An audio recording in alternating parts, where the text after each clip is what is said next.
শৰীৰত আছে কলিকিত দুখ কলি বুলি যিটো যুগ এই কলি কিত দুখবিলাক আমাৰ শৰীৰত আছে কিত দুখবিলাক কোনবিলাক আমি কিত দুখবিলাক জানিবৰ আগতে আমি কলিনো কোন অকমান জানিব কলি প্ৰকৃততে কোন আমি ভাওনাবিলাকত নিশ্চয় কলি দেখিছোঁ হাঁহি পেলাই ওলাই কিন্তু সেই কলিটো কোন আমি তাকে পৰিচয়টো আপোনালোকৰ আগত কৰাব কলি ব্ৰহ্মাই সৃষ্টি কৰিলে কলি কোনে সৃষ্টি কৰিলে ব্ৰহ্মাই সৃষ্টি কৰিলে ও ব্ৰহ্মাৰ তনুৰ পৰা কলি উপজিলা পৰম দাৰুণ দেহ বিৰিঞ্চি দেখিলা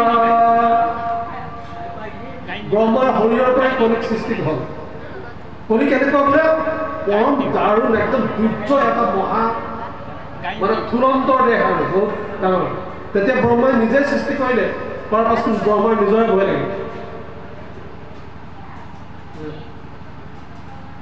ৰাম কৃষ্ণ নাম অ কৃষ্ণ বৰ্ণ হৰি ৰহা তত ধৰি জানো পাৰি আছে কলি গীতাঞ্জলি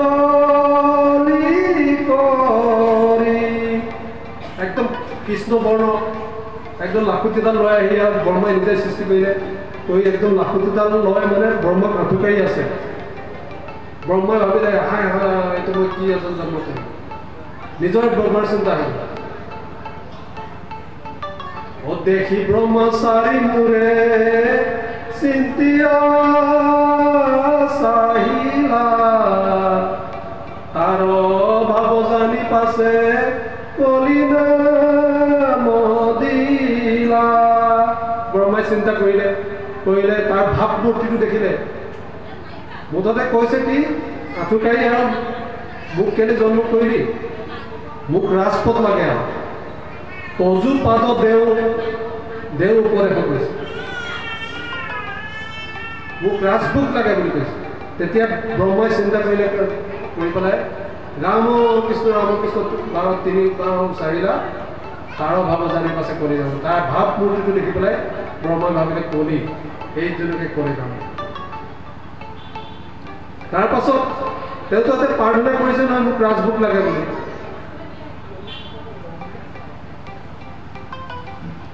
তেতিয়া ব্ৰহ্মাই ক'লে কি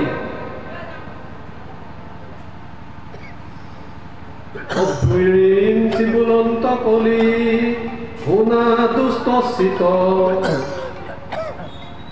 দিলো স্থান ৰাজা হৈয়া থাকা পৃথিৱীত যোৱা তুমি তোমাক পৃথিৱীত মানে ৰজা হ'বলৈ মই পঠিয়াই দিম সেই ব্ৰহ্মাই মানে পৃথিৱীলৈ পঠিয়াই দিম পঠিয়াই দিয়াৰ আগতে আকৌ ব্ৰহ্মাই ৰজা নিজক পুত্ৰ হিচাপে কাৰণ ব্ৰহ্মাইটো সৃষ্টি কৰিলে আমি সকলো জানো ব্ৰহ্মাৰূপে সৃষ্টি বিষ্ণুৰূপে পালন ৰুদ্ৰৰূপে অহংকাৰ ভগৱন্তৰ তিনিটা গোটেই গুণৰ জৰিয়তে হৈ আছে এতিয়া সৃষ্টিৰ ৰূপত সি সৃষ্টি কৰিলে সৃষ্টি কৰাৰ পাছত তেওঁতো ল'ৰাটো তুলি তালি ডাঙৰ দীঘল কৰাৰ পাছততো তাক বিয়া পাতি দিব লাগিব সেইকাৰণে ব্ৰহ্মাই কি কৰিলে তাক দুগৰাকী বিয়া পাতি দিলে বাপেকে আৰু পুতেকৰ বিয়া পাতিবই লাগিব কি দুগৰাকী পাতি দিলে মলিনী নলিনী নাম দুয়ো ভাজা দিলা দুহান্তৰ সন্তে চাৰি পুত্ৰ উপজিলা মলিনী আৰু নলিনী নামৰ দুগৰাকী ভাইজা সেই কলিৰ কাৰণে বিয়া পাতি দিলে আৰু দুগৰাকীয়ে দুটাকৈ চাৰিটা পুত্ৰ জন্ম হ'ল আমি কৈছিলো যে আমাৰ ভাগৱতৰ পদটোৱে কি কৈছিলে শৰীৰত আছে কলিকিত যত দুখ আমাৰ শৰীৰটোতে বোলে কলিৰ দুখবিলাক আছে সেই কথাটোকে ক'বলৈ গৈ আছো এই মলিনী আৰু নলিনী নামৰ দুগৰাকী বিয়া পাতি দিলে। দুগৰাকীৰ পৰা দুটা দুটাকৈ 4টা পুত্ৰ জন্ম হ'ল। এতিয়া ব্ৰহ্মাই ভাবিলে এই নাতিকেইটাৰ মই নাম দিব লাগিব। সেইটো আৰু আমাৰ বাস্তৱ কথা আৰু যে সন্তান এটা পুতেকৰ ল'ৰা ছোৱালী 2-4টা জন্ম হওঁতে আমি নামটো দিবই লাগিব। বাপেকে নামটো দিলে কি বুলি? কাম কুদল বমোহ 4 পুত্ৰ জাত গৰ্ব অহংকাৰ 2 মন্ত্ৰী যে পৈখাত। আমাৰ শৰীৰত থকা 4টা পুত্ৰ জন্ম হোৱাৰ কৈছে। 4টাৰ নাম কি দিলে কৈছে? কাম, এটা নাম ক্ৰোধ, এটা নাম লোভ, এটা নাম মোহ। এইকেইটা ক'ত আছে? আমাৰ শৰীৰত আছে। কাম ক্ৰোধ লোভ মোহ 4 পুত্ৰ জাত গৰ্ব আৰু অহংকাৰ, এইকেইটা হ'ল মন্ত্ৰী। তাৰপিছত আৰু কেইটামান আছে কৈছে? ঈৰ্ষা অসূয়া মদমত চৰ পাতি দিলা কলি দুৰ্মদক। ঈৰ্ষা আৰু অসূয়া এইকেইটাক মানে আলপৈচান ধৰিবৰ কাৰণে, আলপৈচান ধৰিবৰ কাৰণে এইকেইটা আমাৰ লগত থাকে। তেতিয়াহ'লে আমাৰ কি কি থাকিলে? কাম ক্ৰোধ লোভ মোহ গৰ্ব অহংকাৰ, এইকেইটা হ'ল আমাৰ কলিৰ দুখ। যেতিয়া কলি পৃথিৱীলৈ আহিলে তেতিয়া মানৱ শৰীৰত এই কলিৰ দুখকেইটা আছে। তাৰপাছত বিয়া পাতি দিলে, পৃথিৱীলৈ পঠিয়াই দিলে। পৃথিৱীলৈ পঠিয়াই দিয়াৰ পাছত ক'লে যত দেখা ধৰ্ম কৰ্ম তন্ত্ৰ মন্ত্ৰ চয়, য'ত যাগ যজ্ঞ পূজা পাতল তন্ত্ৰ মন্ত্ৰ হয় সবাহাৰে অধিকাৰী হবি নিশ্চয়। য'ত যাগ যজ্ঞ পূজা পাতলৰ ব্যৱস্থা হয় তাত কিন্তু তুমি প্ৰৱেশ কৰিবা। ব্ৰহ্মাই নিজে পুতেকক কলিক ক'লে। তাৰপাছত আৰু ক'ত? কিন্তু এটা জেগাত কিন্তু তুমি প্ৰৱেশ নকৰিবা বুলি ক'লে। ব্ৰহ্মাই কলিক তেতিয়াই কৈছিলে এটা জেগাত তুমি প্ৰৱেশ নকৰিবা। ক'ত?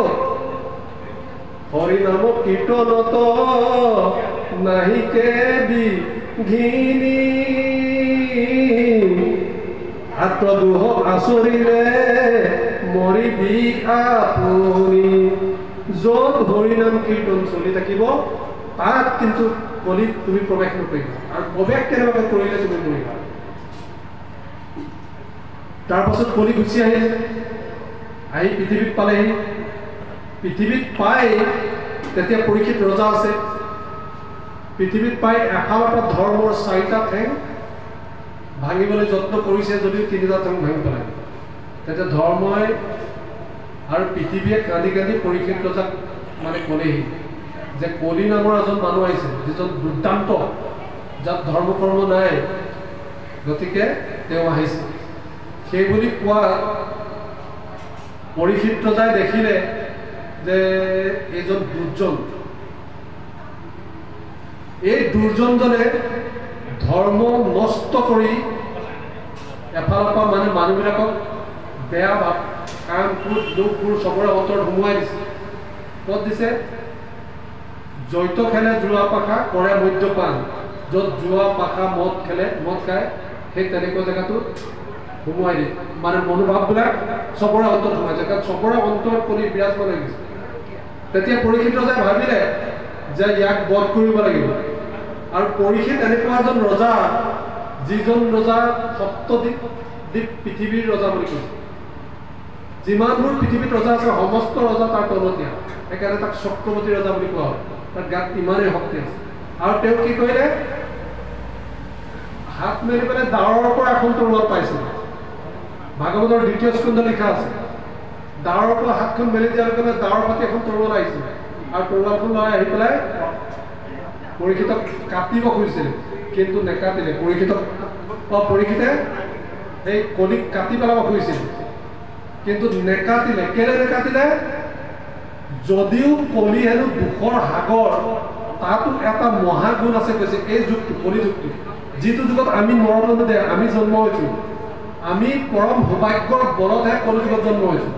যিটো দেৱতাসকলে সদায় প্ৰাৰ্থনা কৰি থাকে কি বুলি কৰে ও ভাৰত গৰিকে ধন কলি যুগে হৰি হৰি হৰি হৰিয়ে হৰি হৰি হৰি ধৰ্ম হিৰমণি দুখী ব্ৰহ্মাৰ পাঠনি নৰতনু অনুপান এই ব্ৰহ্মাকে আদি কৰি দেৱতাবিলাকে এই ভাৰতবৰ্ষত এই মানুহৰ দেশটো আমাৰ দেশটো লাভ কৰিবৰ কাৰণে সদায় ভগৱন্তক প্ৰাৰ্থনা কৰি আছে প্ৰত্যেক দিনাই প্ৰাৰ্থনা কৰি আছে আমি কোৱা নাই ভাগৱতখনে কৈছে শাস্ত্ৰখনে কৈছে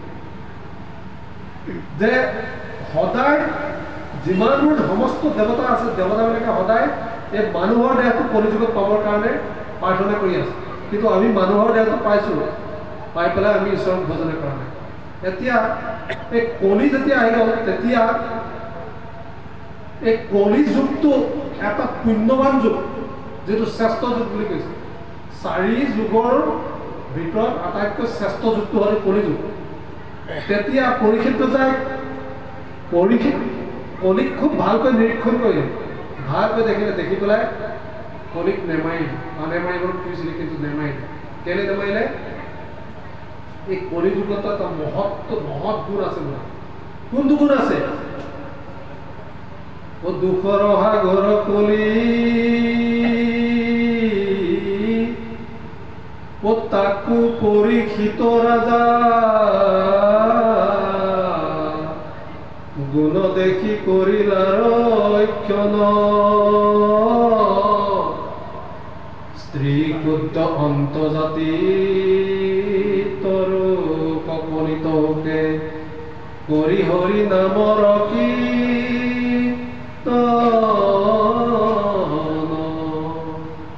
পৰীক্ষিত যাই দেখিলে খুব ভালকৈ চালে চাই পেলাই ভাবিলে যদিও দুখৰ সাগৰ কলি ইয়াত এটা মহৎ গুণ আছে গুণটো কি বোলে অন্তজাতি পতিতৰ